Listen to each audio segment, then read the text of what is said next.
오늘 우리가 함께 나눌 말씀의 제목은 고난 중에 드리는 기도입니다. 고난 중에 드리는 기도. 오늘 야고보서 11번째 말씀인데 오늘 말씀으로 야고보서의 말씀은 끝나는 거예요. 그래서 오늘 제목은 고난 중에 드리는 기도, 이렇게 해서 함께 은혜를 나누고자 합니다. 성도의 길에 항상 따스한 햇볕만 비추는 것이 아닙니다. 다른 사람의 인생 여정과 마찬가지로 때로는 폭풍이 세차가 불 때가 있고 또는 폭우가 내릴 때도 있다는 것이죠. 오늘 본문은 이런저런 상황을 겪는 우리 성도들이 어떻게 그런 상황에 처신해야 되는지 하는 말씀을 우리에게 주고 계십니다. 오늘 13절에 보면은 너희 중에 고난 당하는 자가 있느냐? 그는 기도할 것이요. 즐거워하는 자가 있느냐? 좋은 일이 있어서 즐거워한 자가 있느냐? 그는 하나님께 찬송할지니라 하는 그런 말씀이 있습니다. 이전 교회를 섬길 때 권사님 네 분이 귀농하여 저 변산반도에 살고 있었습니다. 지금도 살고 있죠. 예전에 교회에 들어오는 입구에 쌀 가게와 연탄 가게를 하던 분입니다. 옛날에는 쌀 가게가 있으면 연탄 가게도 이렇게 같이 이렇게 하는 거가 주로 많았죠. 권사님 네 분은 아이들이 대학에 들어갈 때까지 방 2칸을 써보지 못한 가정이었어요. 방 2칸을 써보지 못한 가정이었습니다. 항상 가게 뒤 쪽방 한 칸에서 생활을 했고 빚이 없은 적이 단 한 번도 없다, 이렇게 고백하는 분들이었습니다. 결혼 후에 꼭 3번 10만 원 한 장 없이 몽땅 털어먹은 적이 있었다, 이런 얘기도 들었습니다. 새든 집에 불이 나가지고 잿더미 위에 앉은 적도 있었다는 것입니다. 부인은 밤이면은 교회 기도실에서 사는 분들이었어요. 오늘 우리 교회도 이렇게 작은 기도실이 있지만은 이 권사님, 여자 권사님은 밤이 되면은 기도실에, 지하 기도실에서 사는 분이었어요. 너희 중에 고난 당한 자가 있느냐? 그는 기도할 것이요. 이 말씀 그대로 정말 삶에 실천했던 분이 그 여자 권사님이었습니다. 그 후에 그 가정이 어떻게 된지 아십니까? 큰아들은요 지금 UN 산하기관에서 일을 하고 있습니다. 그리고 작은 아들은 지금 삼성전자에 근무하고 있어요. 신림동에 작은 집이 한 채가 있었는데 그 집은 월세를 내주고 그래서 생활비로 충당하고 하나님께서 변산 해수욕장이 바라보는 곳에 3,000평 정도의 땅을 주셔서 갖가지 실과 나무를 심어놓고 농사를 지으면서 살아가고 있습니다. 언젠가 신방을 갔는데 하나님의 은혜를 생각하면은 가슴이 점이 와서 말을 이룰 수 없다, 이렇게 고백하더라고요. 하나님의 은혜가 너무 고맙고 감사해서 울다가 웃고 웃다가 울면서 자기의 삶을 간증하는 것을 듣고 함께 기도하고 돌아온 적이 있습니다. 여러분 중에 고난 당하는 자가 있습니까? 성경에 그난 고난 당한 자가 있느냐? 성경에 그런 말이 있는가 보다 생각하지 말고 고난 당하는 자가 있느냐?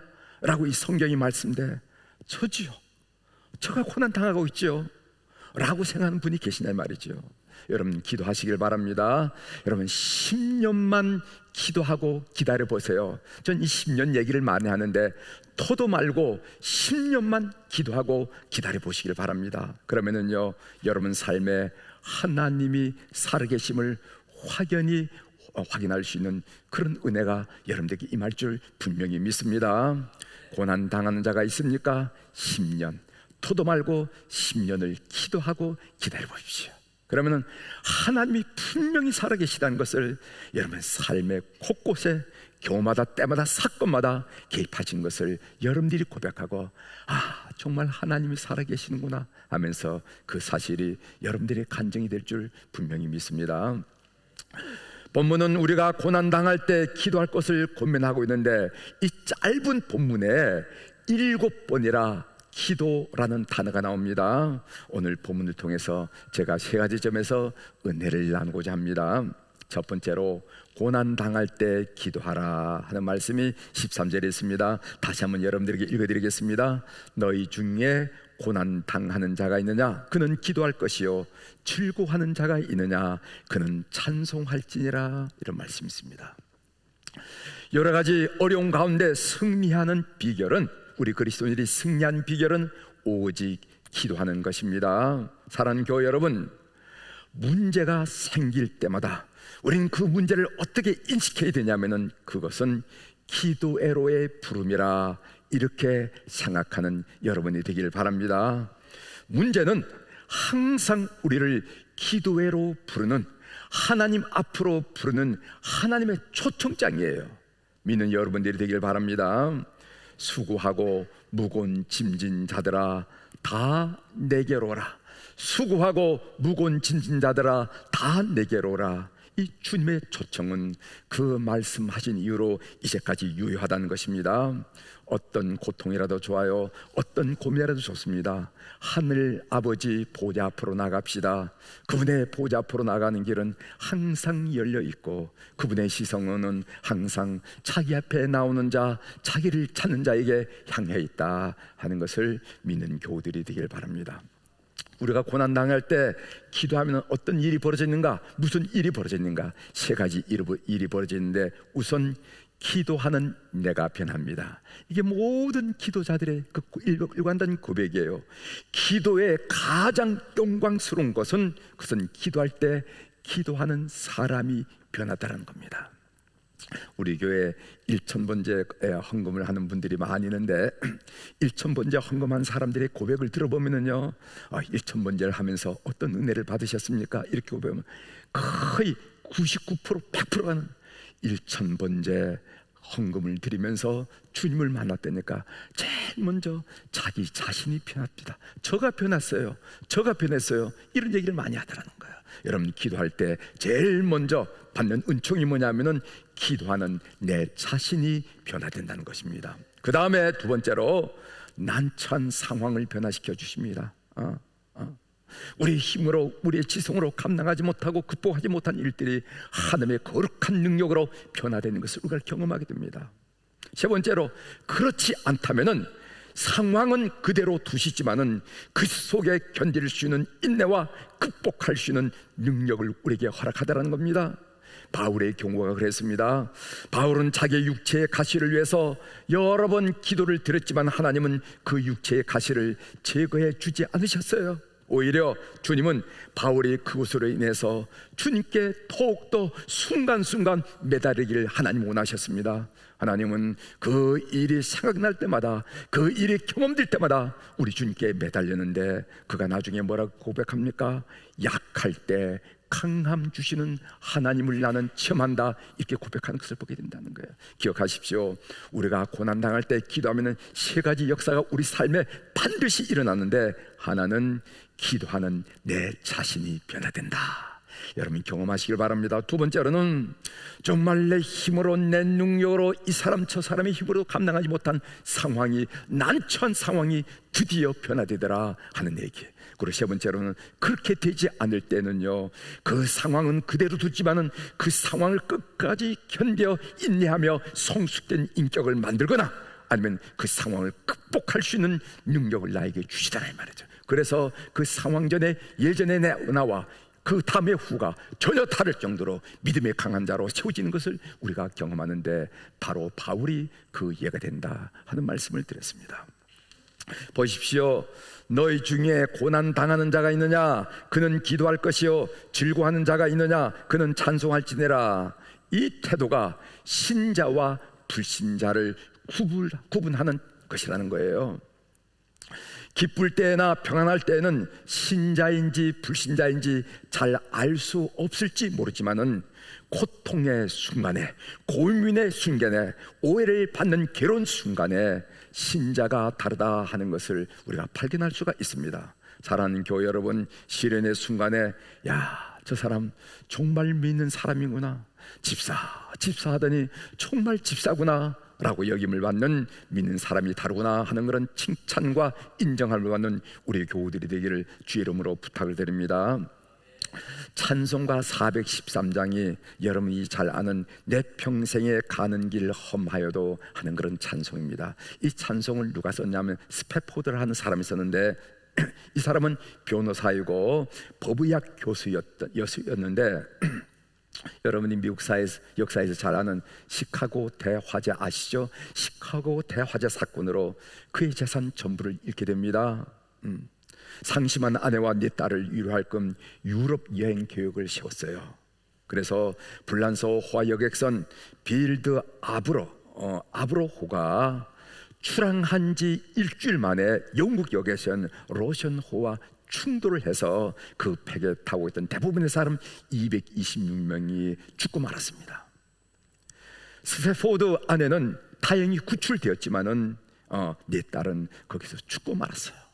이 찬송은 1873년도 이 스패포드가 네 자녀를 삼켜버린 그 고통스러운 해역을 지나가면서 지은 찬송이 바로 우리가 그렇게 잘 부르는 찬송가 413장입니다.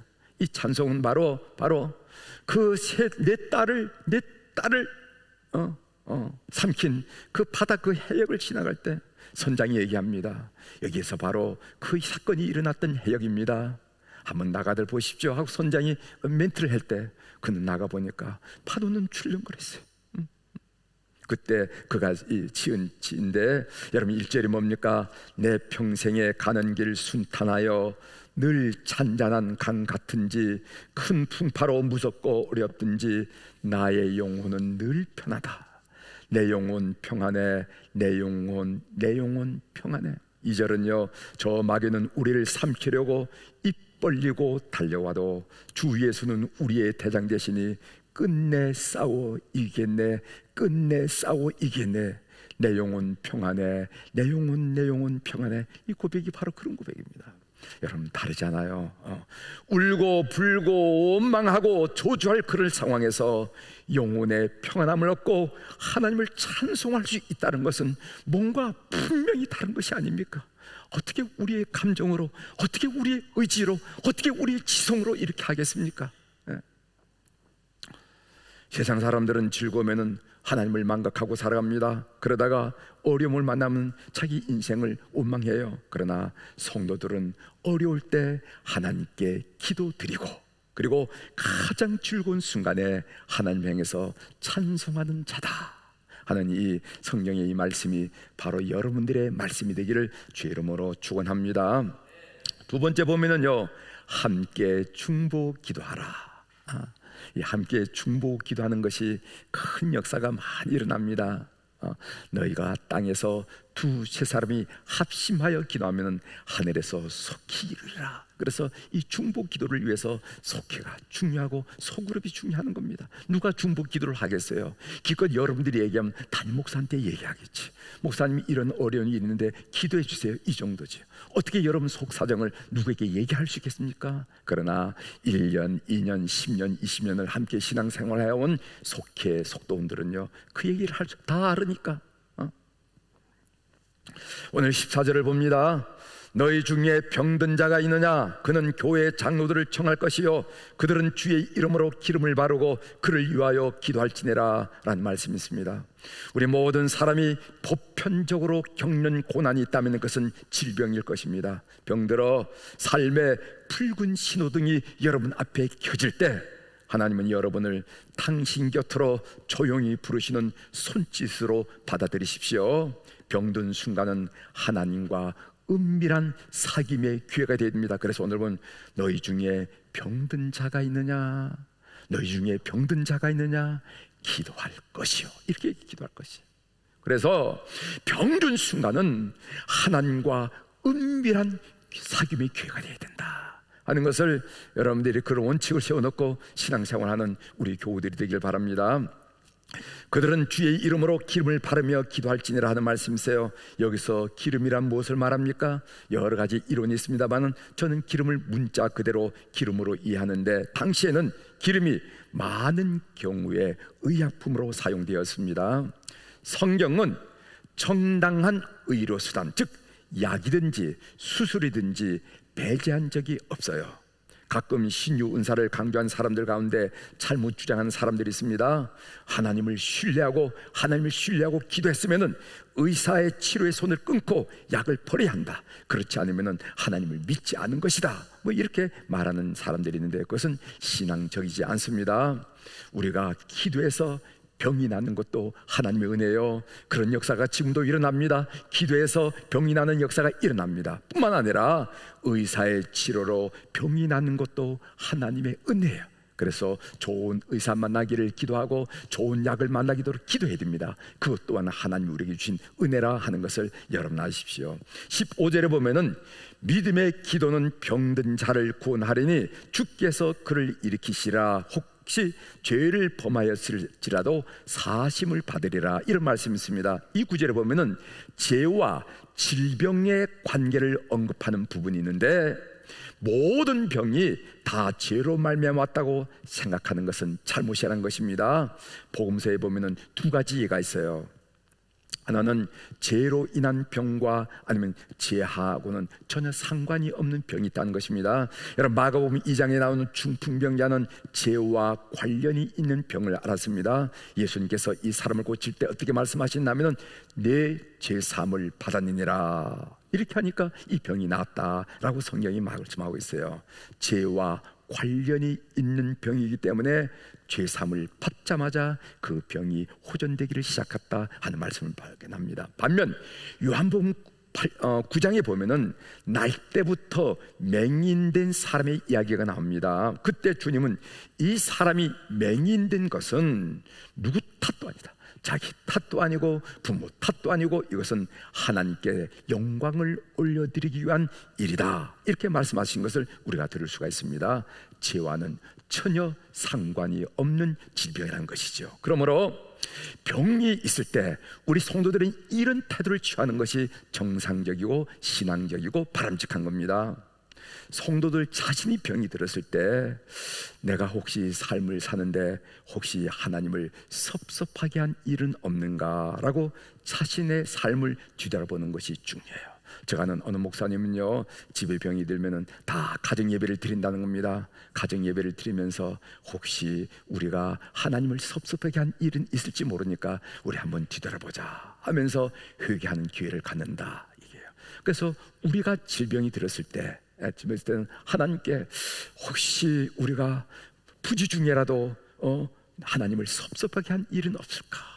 이게 그 사인이 아닐까라고 생각하면서 자신을 돌아보는 것이 지혜로운 방법입니다. 반면 다른 사람이 병들면은 저 사람 또 무슨 죄를 져서 저런 병이 들었을까라고 상상하거나 의심하지 말고 하나님께서 저 우한의 소식을 내 귀에 들려주시는 것을 보니까 나로 하여금 중보기도하라는 하나님의 사인이구나, 하나님의 신호구나 라고 생각하고 중보기도의 제목으로 삼는 여러분이 되길 바랍니다. 무슨 죄를 졌을까? 이렇게 상상하지 말라는 겁니다. 그렇게 의심하지 말라는 겁니다. 전혀 상관이 없다는 겁니다. 그래서 많은 사람 중에 저에게 내 귀에 들린다는 것은 그건 하나님이 나에 대한 뭔가 기대하는 바가 있는 것이다. 그것이 뭐냐면 저 사람을 위해서 기도해줘라, 저 사람을 위해서 중보기도라 하는 그런 하나님의 음성, 하나님의 신호를 듣는 사람이 신앙적으로 성숙한 사람이라 하는 것을 여러분이 기억하시길 바랍니다. 이제 세 번째로 평범하나 큰 기도의 사람이 되라 하는 말씀이 여기 있습니다. 16절 하반절에 보면은 의인의 간구는 역사하는 힘이 금이니라, 이런 말씀이 있습니다. 물론 여기서 의인이라는 것은 문자 그대로 아무런 죄도 짓지 않고 결점 흠집 하나도 없는 완벽한 사람을 의미하는 것은 아닙니다. 왜냐하면 예수 그리스도를 제하고는 이 땅에 정말 완벽한 의인은 한 사람도 없기 때문에 그렇습니다. 따라서 여기서 의인이란 말은 무슨 말인가 하면 예수 그리스도를 믿음으로 하나님과의 관계가 회복되어서 하나님으로부터 의롭다고 인정받는 사람, 그런 성도를 말하는 것이죠. 다시 말하면 우리들을 말하는 겁니다.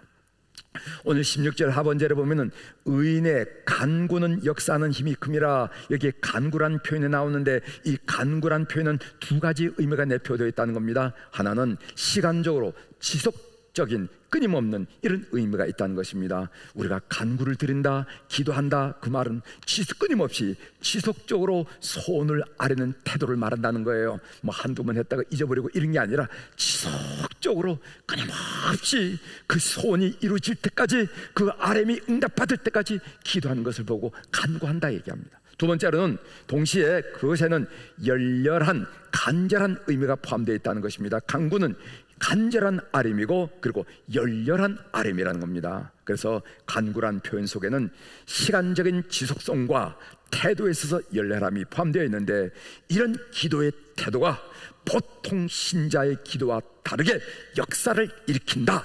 그것을 야고보는 우리에게 선포하는 거예요. 기억하십시오. 이런 기도가, 우리도 기도하고 여러분들도 기도하지만 이런 기도가, 다시 말한다면 시간적인 지속성과 태도에서 열렬하고 간절함이 우리 삶 속에 이런 역사를 일으키더라 라고 지금 야고보는, 목회자 야고보는 우리에게 이야기하고 있다는 겁니다. 그러면서 야고보는 의인의 간구의 예를, 하나님이 들어주시는가 안 들어주시는가 그 예를 엘리야의 기도를 들고 있습니다. 엘리야의 기도에는 엄청난 능력이 있죠. 오늘 먼저 17절에 보면 그가 비가 오지 않기를 감히 기도했더니까 3년 6개월은 42개월이 아니겠어, 3년 6개월 동안 비가 오지 않았다고 그랬습니다. 그리고 다시 그가 기도했더니 하늘에서 비가 내리고 비로소 땅이 열매를 맺기 시작하더라 하는 말씀도 있습니다. 그렇다면 이렇게 놀라운 기도의 역사를 일으켰던 엘리야는 우리와 전혀 다른 인물인가? 그렇지 않다는 겁니다. 17절에 보면 엘리야는 우리와 성정이 같은 사람, 성정이 같다는 겁니다. 성정이 같은 사람. 이 성정이 같은 사람이란 말은 무슨 말인가 하면은, 길을 가다가 피곤하면 지치기도 하고 위기에 처하면 끊임없는 낙심에 빠지기도 하는 우리와 같은 사람이었다는 거예요. 엘리야뿐만 아닙니다. 성경에는요 많은 기도의 능력자들이 나오는데, 그들 보면은요 그들은 우리와 같이 목자였고, 어떤 사람은 어부였고, 어떤 사람은 천막을 짓는 천막업자였습니다. 그들도 우리처럼 먹지 않으면 배고픔을 느꼈고, 마시지 않으면 갈증을 느꼈고, 그리고 어려움에 처하면 두려워했고, 그리고 위협을 받을 때 불안하고 낙심하고 좌절하고 실망하고 울고 웃는 감정을 가진 그런 보통 사람이었다는 것입니다. 다만 그들의 기도가 역사하는 힘이 있었던 것은 끊임없이 간절하게 기도했던 것이다. 이렇게 야고보, 우리 이 초대 예루살렘 교회의 목회자였던 야고보가 성도들을 고민하는 거예요.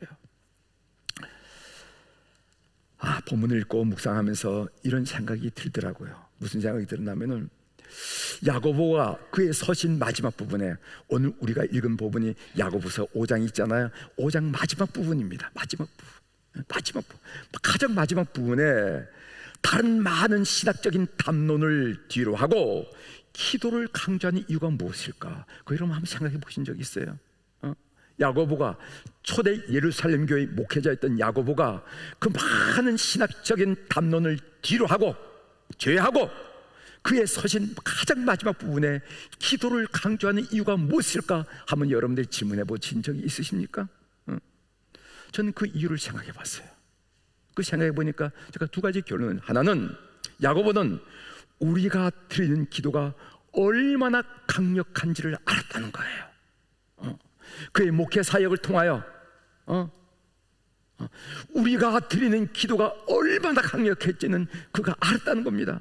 그래서 그가 예를 든 예가 누가냐면은 엘리야를 거명한 겁니다. 엘리야를, 구약 성경이 엘리야를 거명했는데 그 엘리야는 우리와 성경이 같은 사람이 돼 기도의 능력을 혁혁하게 보여주던 사람이다 하면서 엘리야를 거명할 정도로 야고보는 기도, 이것은 공연불이 아니다. 저 골짜기를 치는 메아리가 아니다. 이 기도는 놀라운 일이다. 기도하면 달라진다. 기도는 놀라운 일이다. 이것을 목회 현장에서 그는 확실히 알았다는 거예요. 두 번째로는, 그럼에도 불구하고 야고보는 그렇게 강력한 기도를 교우들이 하지 않는 사실을 알고 늘 안타까움을 느꼈으리라, 이런 생각이 들더라고요. 이렇게 소중한 기도를, 이렇게 능력 있는 기도를, 이렇게 힘 있는 기도를 왜 성도들이 하지 않을까? 그런 안타까움을 기본적으로 가졌기 때문에 그의 서신 마지막 부분에 기도 7번씩이나 기도를 강조하지 않았겠는가, 이런 생각이 들었습니다. 여러분들에게 어려움을 주는 문제들이 있습니까? 여러분, 입시가 제대로 뜻대로 되지 않았습니까? 직장 문제로 인한 어려움이 있습니까? 질병에 치유되기를 원하십니까? 생활의 공감으로 힘들어하십니까? 인간관계로 고민하십니까? 그것은 여러분들을 기도회로 몰아가는 하나님의 방편일 수가 있습니다.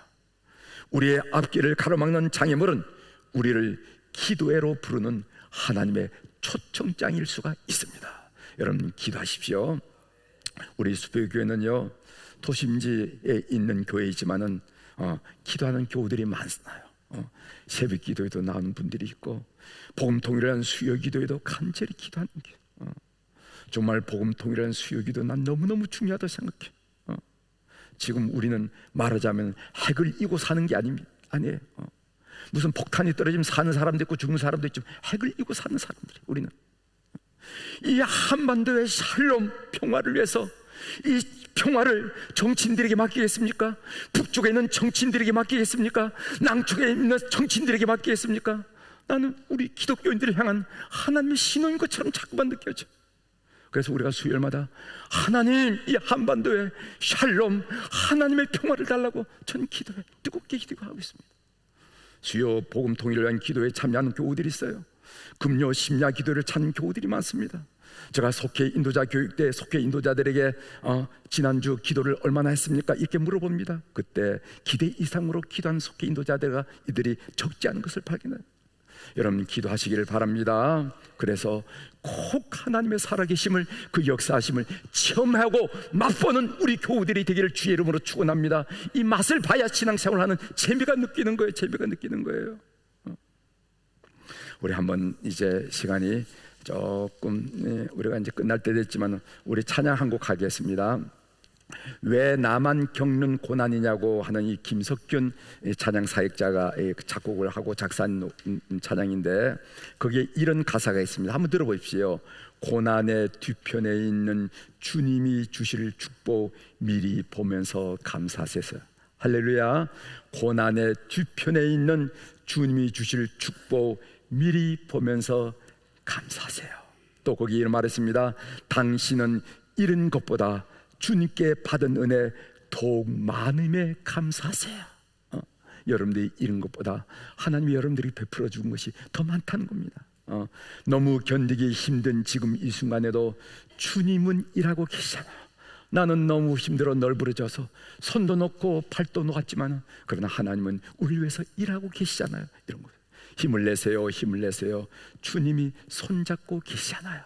아주 너무 아름다운 찬양이고 의미 있는 찬양인데, 우리 한번 같이 일절일절 한번 불러보고 말씀을 마치도록 하겠습니다.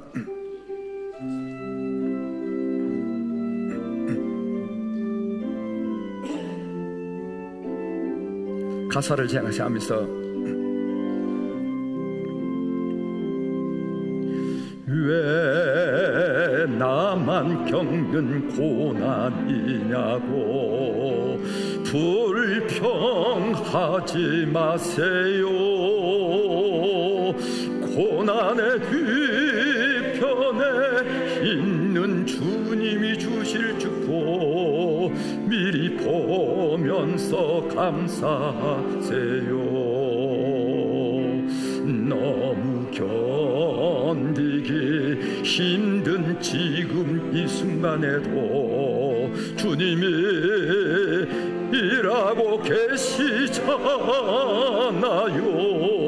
난부름 지쳐 앉아 있을지라도 당신만은 일어서세요. 힘을 내세요. 힘을 내세요. 주님이 손 잡고 계시잖아요. 주님이 나와 함께함을 믿는다면 어떤 역경도 이길 수 있잖아요. 2절 갑니다. 왜 이런 슬픔 찾아왔는지 원망하지 마세요. 당신은 잃은 것보다 주님께 받은 은혜 더 많음에 감사하세요. 너무 견디기 힘든 지금 이 순간에도 주님이 일하고 계시잖아요. 남들은 지쳐 앉아 있을지라도 당신만은 일어서세요. 힘을 내세요. 힘을 내세요. 힘을 내세요. 주님이 손 잡고 계시잖아요. 주님이 나와 함께함을 믿는다면 어떤 고난도 견딜 수 있잖아요. 아멘. 여러분들이 이 기도와 찬양처럼 그렇게 승리한 줄 분명히 믿습니다. 참으로 기도하기 좋은 계절이 왔습니다. 덥지도 않고 더우면 더워서 기도 못하겠다고, 춥지도 않고 추면 추워서 기도하지 못하고 하는데, 덥지도 않고 춥지도 않은 계절에 우리 예배부에서는 추수감사절 특별 새벽기도회 광고에 나왔죠. 10월 30일부터 11월 4일을 준비하고 있습니다. 추수감사절 특세는 올 하반기를 매듭짓는 영적 축제입니다. 하늘을 치솟는 대나무를 봐도요, 마디가 있어야 성장한다는 거죠. 마디 없이 쭉 그건 없다는 겁니다. 사랑하는 교회 여러분, 여러분의 영적 성장에 마디를 만든 이 기회에 여러분 선용하셔서 여러분 영적 성장하는 그런 축복의 기회가 되기를 주 이름으로 부탁을 합니다. 기도하시겠습니다.